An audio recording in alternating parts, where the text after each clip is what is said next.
Hi friends, welcome to Cook with Sangeetha. இன்னைக்கு நம்ம பார்க்க போறது ஸ்வீட் ரெசிபி. ஆமாங்க, ரவை எல்லார் வீட்லயும் இருக்கும். சோ இன்னைக்கு ரவை வச்சு தான் இன்னைக்கு ரவா அல்வா உங்களுக்கு செஞ்சு காட்ட போறேன். இந்த ரெசிபி செய்யறது ரொம்ப ஈஸி, ஆனா பயங்கர டேஸ்டா இருக்கும். ஈவன் நீங்க உங்க வீட்ல ஏதாவது ஃபங்க்ஷன்னா கூட ரொம்ப சீக்கிரமா இந்த ரெசிபி செஞ்சிடலாம். அதுக்கு நீங்க ஒண்ணே ஒண்ணு மட்டும் செஞ்சா போதும். வீடியோல நான் என்ன அளவுகள் கொடுக்கறேனோ ப்ளீஸ் அதை அப்படியே ஃபாலோ பண்ணி செய்யுங்க. ரொம்ப சூப்பரா இருக்கும். மெயினா குழந்தைங்க எல்லாம் ரொம்ப விரும்பி சாப்பிடுவாங்க. சோ இன்னைக்கு ரொம்ப எளிமையான முறையில சங்கீதா ஸ்டைல்ல செஞ்சு காட்ட போறேன். நம்ம சேனல்ல யாரெல்லாம் என்ன சப்ஸ்கிரைப் பண்ணலையோ சப்ஸ்கிரைப் பண்ணுங்க. ப்ளீஸ் கீழே இருக்கிற பெல் பட்டன்ல மறக்காம ஆல் கொடுங்க. அப்பதான் நான் போற வீடியோ உங்களுக்கு உடனே வரும். வாங்க இப்ப எப்படி செய்யறதுன்னு பார்க்கலாம். இப்போ ரவா அல்வா செய்யறதுக்கு ஃபர்ஸ்ட் ரவையை மிக்சியில பொடிச்சுக்கலாங்க. அதுக்கு ஒரு மிக்சி ஜார் எடுத்துக்கோங்க.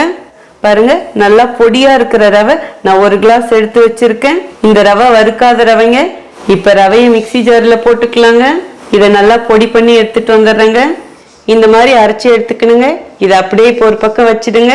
வாங்க இப்ப ரவா அல்வா எப்படி செய்யறதுன்னு பார்க்கலாம். இப்போ ரவா அல்வா பண்றதுக்கு ஸ்டவ் ஆன் பண்ணி ஒரு பாத்திரம் வச்சுட்டேங்க. எந்த கிளாஸ்ல ரவை எடுத்தனும் அதே கிளாஸ்லயே அரை கிளாஸ் நெய் எடுத்து வச்சிருக்கேன்.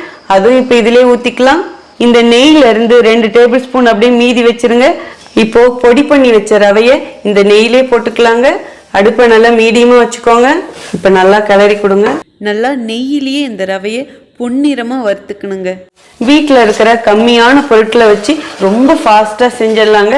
சுவையும் சூப்பரா இருக்கும். இந்த ரவை அப்படியே இப்ப கிரீம் கலர்ல இருக்குல்ல, நல்லா இது பொரிஞ்சுதுன்னா அப்படியே கோல்டன் கலர்ல வரும். ஸோ அது வரைக்கும் நம்ம இதே மாதிரியே கிளறி கொடுத்துக்கிட்டே இருக்கணுங்க. நான் வெறும் நெய்யிலே இன்னைக்கு செய்யறேன். நீங்க நெய்யும் எண்ணெயும் கலந்தும் செய்யலாம், இல்ல வெறும் எண்ணெயிலேயே செய்யலாம். பட் நீங்க வெறும் எண்ணெயில செய்யற மாதிரி இருந்தா வாசனை இல்லாத எண்ணெயா இருக்கணும். ஈவன் தேங்காய் எண்ணெயில கூட செய்யலாம், அதுவும் சூப்பரா இருக்கும். பாருங்க, கலர் மாறிக்கிட்டே வருது.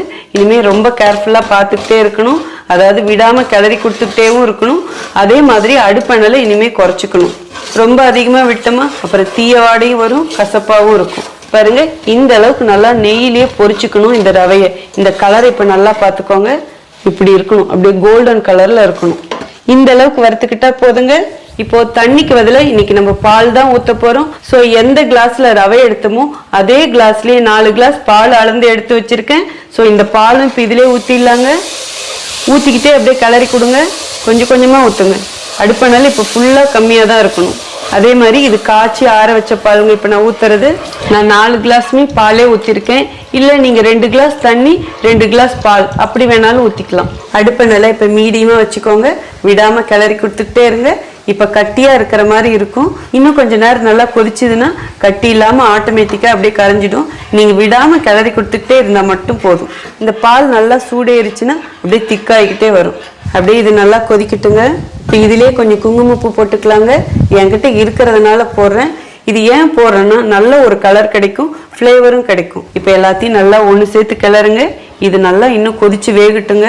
பாருங்க, பால் ஊற்றினதுக்கு அப்புறம் திக்காவும் ஆயிருக்கு, நல்லா கொதியும் வருது பாருங்க. இந்த ஸ்டேஜில் நம்ம இனிமே இனிப்பு போட்டுக்கலாங்க. எந்த கிளாஸ்ல ரவை எடுத்தோமோ அதே கிளாஸ்லயே 1.5 கிளாஸ் வெல்லம் எடுத்து வச்சிருக்கேன். அதுவும் இதுலயே போட்டுக்கலாம். நீங்க சக்கரை வேணாலும் போடலாம், வெல்லம் வேணாலும் போடலாம். ஸோ உங்ககிட்ட எப்படி இருக்கோ அதுக்கு தகுந்த மாதிரி போட்டுக்கோங்க. இப்போ இதையும் சேர்த்து கிளறி கொடுங்க. அதே மாதிரி இனிப்பை கூடி குறைச்சி போட்டுக்கலாம் உங்க டேஸ்ட்டுக்கு தகுந்த மாதிரி. வெல்லம் போட்டவொடனே நல்லா இலகி வரும். ஸோ விடாம கிளறி கொடுத்துக்கிட்டே இருங்க. வெல்லம் ஓரளவுக்கு கரைஞ்சிக்கிச்சிங்க. இப்போ க்ளோஸ் பண்ணி வச்சிடலாம். இப்போ அடுப்பை நல்லா ஃபுல்லா கம்மி பண்ணிடுங்க. 3 நிமிஷத்துக்கு இப்படியே இருக்கட்டுங்க. அதுக்கப்புறம் பார்க்கலாம். இப்போ ஓப்பன் பண்ணி பார்க்கலாங்க. இப்போ கிளறி கொடுக்கலாங்க. முன்ன இருந்ததை விட நல்லா கெட்டி ஆயிடுச்சுங்க. நம்ம ரவா அல்வா முடிவுக்கு வரப்போகுதுங்க. லாஸ்டா 1/2 டீஸ்பூன் ஏலக்காய் பொடி போட்டுக்கலாங்க. நம்ம மீதி வச்சிருக்க நெய்யும் இதிலே ஊற்றிடலாங்க. இப்போ எல்லாத்தையும் ஒன்று சேர்த்து கிளறி கொடுங்க. அடுப்பை நல்லா இப்போ மீடியமாக வச்சுக்கோங்க. இன்னும் 2 நிமிஷத்துக்கு இதை அப்படியே கிளறி கொடுத்துருங்க. நீங்கள் விருப்பப்பட்டா நட்ஸும் இதில் ஃப்ரை பண்ணி போட்டுக்கலாம். நான் இன்னைக்கு எதுவுமே போட போகிறது கிடையாது. இப்படியே சாப்பிட்டாலே அவ்வளோ சுவையாக இருக்கும். உங்கள் வீட்டில் ஏதாவது விசேஷம்னாலும் இதே மாதிரியே ரெடி பண்ணலாம்.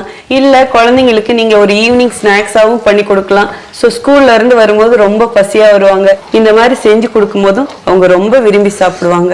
இன்னும் 2 நிமிஷத்துக்கு இது இப்படியே இருக்கட்டுங்க. நமக்கு அந்த அல்வாவோடைய திக்னஸ் வர வரைக்கும் கிளறி கொடுக்கணுங்க. பாருங்க, அப்படி எடுத்து பரட்டி போட்டால் அப்படியே நல்லா பரண்டு வரணும். அப்படியே சாஃப்டாக இருக்கணும். அவ்வளோதாங்க. 2 நிமிஷம் நல்லா அப்படியே கிளறி கொடுத்துட்டேன். இங்கே பாருங்க, அப்படியே சொல்லிட்டு வருது இல்லை, இதுதான் கரெக்டான பதம். இப்போ ஸ்டவ் ஆஃப் பண்ணிடலாங்க. எல்லாம் செஞ்சு முடிச்சுட்டு 5 நிமிஷத்துக்கு இப்படி க்ளோஸ் பண்ணி வச்சிருங்க. இன்னும் 5 நிமிஷம் கழிச்சு பாத்தீங்கன்னா இது இன்னும் கட்டி ஆயிடும். அப்படியே நமக்கு கரண்டியில் எடுத்து போடும் போதும் அல்வா பதத்துக்கு கரெக்டா இருக்கும். சூப்பரா நம்ம ரவா அல்வா ரெடி ஆயிடுச்சுங்க. பார்க்கவே கம்பீரமா இருக்கு. கண்டிப்பா உங்களுக்கு சாப்பிடணும்னு தோணி இருக்கும். ஸோ இப்ப சாப்பிட்டு பார்க்கறதுக்கு முன்னாடி உங்களுக்கு தேவையான டிப்ஸ் கொடுத்துட்றேங்க. ரொம்ப ரொம்ப சுலபமா செஞ்சிடலாம் இந்த அல்வாவை. எல்லார் வீட்லயும் கண்டிப்பா ரவை இருக்கும். அதே மாதிரி வீட்டுல இருக்கிற ரொம்ப சிம்பிளான பொருட்களை வச்சுதான் நான் செஞ்சு காமிச்சிருக்கேன். மெயினா வீடியோல நான் என்ன அளவு சொன்னோம் ப்ளீஸ் அதை அப்படியே ஃபாலோ பண்ணுங்க. இப்ப நான் வீடியோல உங்களுக்கு எப்படி காமிச்சிருக்கிறனோ இதே மாதிரியே வரும். ஸ்வீட் மட்டும் உங்களுக்கு தகுந்த மாதிரி போட்டுக்கோங்க. அதாவது கூடி குறைச்சி போட்டுக்கலாம். ஏன்னா நான் மீடியம் ஸ்வீட்டா தான் போட்டிருக்கேன், ரொம்ப ஓவரா போடல. அதே மாதிரி நம்ம பால்ல செஞ்சிருக்கோம். ஸோ பால்ல செய்யும் போதும் இந்த அல்வா செஞ்சு ரொம்ப நேரம் ஆனாலும் பாத்தீங்கன்னா அப்படியே சாஃப்டாவே இருக்கும். அதே மாதிரி ரவை நான் என்ன பதத்துல வருத்தனோ அதே பதத்துக்கே வருங்க. அதுக்கு மேல போனா கசப்பா இருக்கும். ஸோ இதை மட்டும் ஃபாலோ பண்ணாலே இந்த ரவா அல்வாவை சூப்பரா செஞ்சிடலாங்க. பார்க்கும் போதே எவ்வளவு அழகா இருக்கு பாருங்க. இங்க பாருங்க எந்த அளவுக்கு சாஃப்டா இருக்குன்னு காட்டுறீங்க பாருங்க. வாவ், இப்படி எடுக்க எடுக்க இங்க பாருங்க எப்படி இருக்கு பாருங்க. இப்படி இருக்கணும். எவ்வளவு நேரம் ஆனாலும் இந்த கன்சிஸ்டன்சிலே இருக்கணும். அங்கதான் இருக்குது விஷயமே. இப்ப சாப்பிட்டு பார்த்துருவோம். ஆஹா, வாயில வச்ச உடனே அப்படியே கரையுங்க. ஸ்வீட் மைல்டா இருக்கு, ரொம்ப அதிகமா இல்லை. நீங்க இந்த அல்வாவை எவ்வளவு சாப்பிட்டாலும் திகட்டாதுங்க. ஏன்னா ஸ்வீட் மீடியமா போட்டிருக்கிறதுனால செம்ம டேஸ்டா இருக்குங்க. நான் சொன்னா புரியாது, ஒரு வாட்டியாவது நீங்க செஞ்சு பார்த்தாதான் இதோட சுவை உங்களுக்கு புரியும். ஸோ கண்டிப்பா நீங்களும் நான் சொன்ன அளவுகளோட ட்ரை பண்ணி பார்த்துட்டு எப்படி இருக்குன்னு சொல்லிட்டு கமெண்ட் பாக்ஸ்ல சொல்லுங்க. உங்களுக்கு இந்த ரெசிபி பிடிச்சதுன்னா ப்ளீஸ் மறக்காம ஃபர்ஸ்ட் ஒரு லைக் கொடுத்துருங்க. ரொம்ப ரொம்ப பிடிச்சதுன்னா உங்க ஃப்ரெண்ட்ஸ் அண்ட் ஃபேமிலிக்கு ஷேர் பண்ணுங்க. நீங்க இதுவரைக்கும் எனக்கு கொடுத்துட்டு இருக்க அன்புக்கும் ஆதரவுக்கும் ரொம்ப ரொம்ப நன்றி. உங்களுக்கு என்ன ரெசிபி வேணுமோ ப்ளீஸ் அதுவும் கமெண்ட் பாக்ஸ்ல சொல்லுங்க. இதே மாதிரி அடுத்த ஒரு ஸ்பெஷல் வீடியோல உங்களை சந்திக்கிறேன். Until then, see you. Bye bye. Love you all.